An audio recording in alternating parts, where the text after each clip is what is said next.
Sir, of course, nag-file na po ng second impeachment complaint. Pero siyempre, ang tanong ng marami, tingin niyo ba uusad pa ito gayong ang Pangulo, at least on the surface, sinabi niyang, teka, wag nang ituloy yan.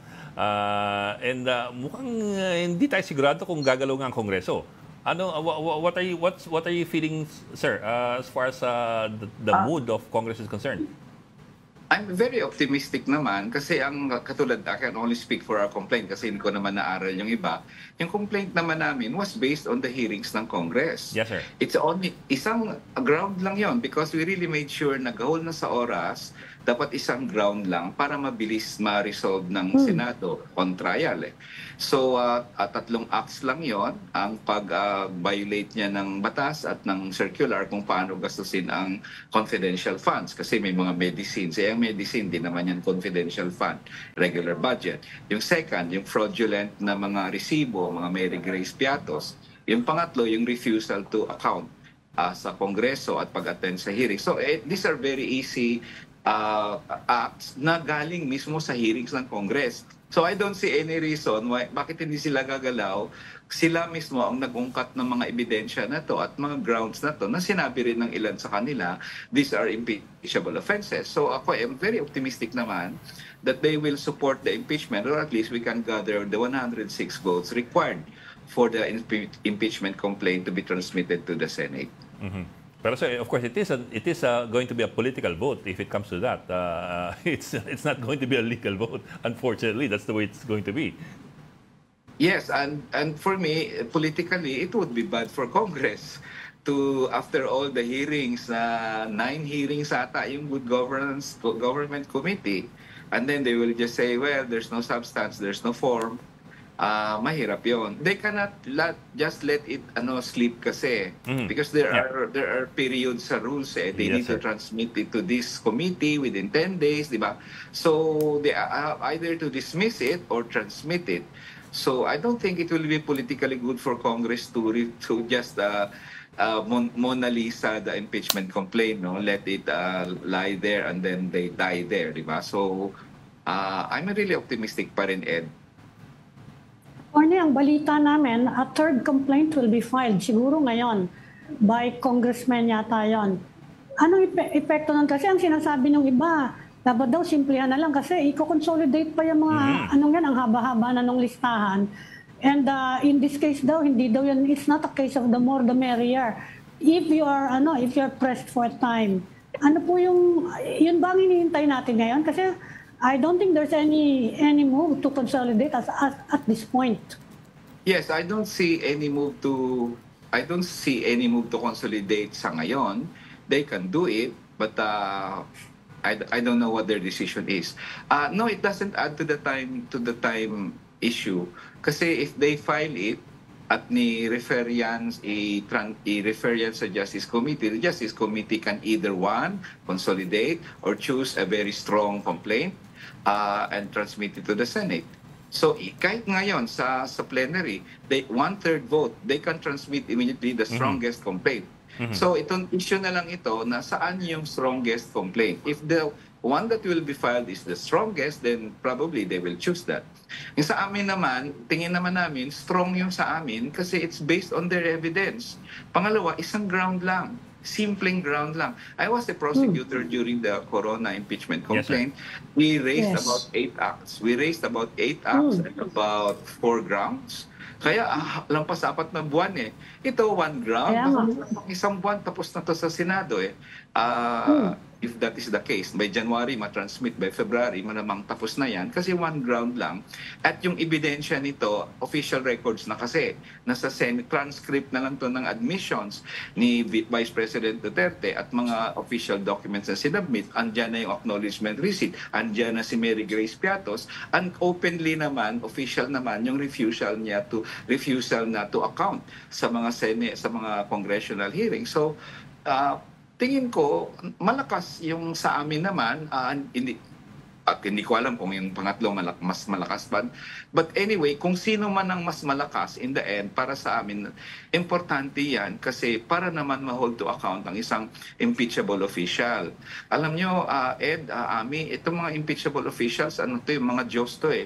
While an ordinary employee pwedeng tanggalin anytime, hindi sila pwedeng tanggalin except through impeachment. So the impeachment is the only accountability mechanism left sa mamamayan para doon sa nagwaldas ka ng 612 million pesos na hindi mo man lang ma-account kung paano mo ginastos.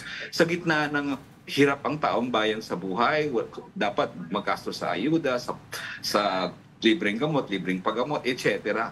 So, unforgivable yung ginawa ni Vice President Duterte, to quote her, and dapat lang matuloy ang impeachment complaint. Pero sir, Attorney, ang iniintay namin ngayon, itatransmit daw sa Office of the Speaker yung mga impeachment complaints. Ano ba talaga yung process doon? Didiretso ba siya muna sa Committee on Justice o pupunta muna siya sa Office ng Speaker? Ang process talaga, you submit it to the Secretary General. The Secretary General submits it to the plenary. Of course, through the Speaker naman normally yan. Si Speaker, dalhin sa plenary yan. Agenda na yan sa plenary. And the plenary will vote on it. The plenary has two options. The first is, i-refer niya sa Justice Committee. Pag ni-refer niya sa Justice Committee, di magkakaroon ng Justice Committee hearing. On the other hand, pwedeng may 1/3 vote na siya, 106 votes, i-transmit na diretso sa Senate, hindi na dadaan sa Justice Committee hearing. So in the end, it's the plenary, the majority of the members of the House who decides on how it will go. Not a single individual or not a certain group, but the House membership. And 1/3, that's the magic number, 106 ang kailangan ng impeachment complaint para matransmit na kaagad-agad dun sa Senado. Just like what happened in previous impeachment complaints. Pero sir, whatever the case is, that would only be the first of a two-step process, di ba? I mean, even if you impeach in the lower chamber, you still go to trial, which is actually the longer, the longer phase, yung trial mismo eh. Kasi if at all, yung congressional phase would be the easiest eh, considering the supermajority. I remember in the Corona impeachment, umabot ng 5 months ang trial. And that was not an election year, sir. That was 2012, 2013 election year. So the legislators had all the time in the world. For this particular case, you're looking at January, start ng election period, February, start ng national campaign period, March, start ng local campaign period. And you know how it is when people run for re-election, they tend to drop everything else. Yes. Different ito sa Corona kasi ang Corona 8 acts 4 grounds. Apat na grounds betrayal of public trust, culpable violation of the Constitution, graft and corruption, high crimes. Tapos may 8 pa siyang acts. Di talagang hahaba yun ng 4 months.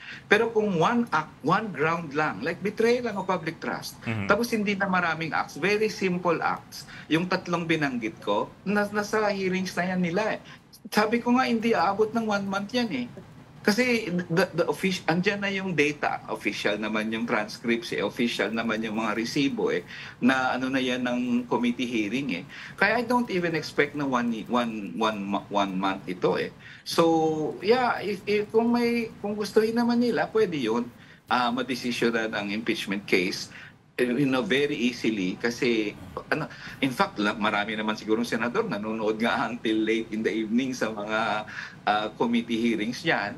So they're very familiar more or less now with the situation there. Kaya hindi na madali sa kanila, hindi na mahirap sa kanila na i-grasp yung istorya at saka yung ebidensyang isasubmit ng kung sino man na impeachment complaint ang mahain sa Senado. Also, sir, I was wondering balikan ko lang yung House voting. You said na sa plenary pwedeng pagbotohan agad-agad at pagkatapos kung you get the 106, pwede na idiretso sa Senate. Yes. Kailangan pa ba magpirmahan sila o voice vote pwede na? Hindi, pirmahan po yan kasi articles of impeachment ang kanilang Yes. Articles of impeachment ang isasubmit sa Senado. It should be clear yung boto ng 106.